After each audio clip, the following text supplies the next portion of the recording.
အားလုံးပဲမင်္ဂလာပါကျွန်တော်နာမည်ကတော့ Ryzen Z ပဲဖြစ်ပါတယ်အခုမှာတော့ Chef V4 ရဲ့အားသာချက်ကိုကျွန်တော်ပြောပြသွားမှာပဲဖြစ်ပါတယ်ကျွန်တော်လက်ရှိသုံးနေတဲ့ Chef V4 Gear လေး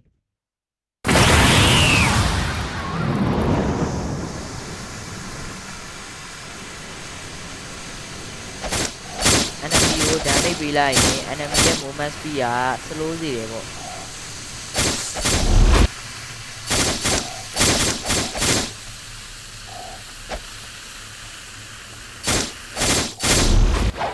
နောက်ပြီးတွေးတန်းလေးရလည်းအရင်ထက်ပိုတိုးသွားတယ်ပေါ့ရှမ်း V4 တွေကဗျာခံနိုင်တော်တော်ကောင်းတယ်ပေါ့ဒါမိတ်ကို block လုပ်နိုင်တယ်ရှမ်း user တွေက V2 ဆိုတာနဲ့အတိစားသားလည်းရေကူးလို့ရပြီဒါမိတ်မထိတော့ပါဘူး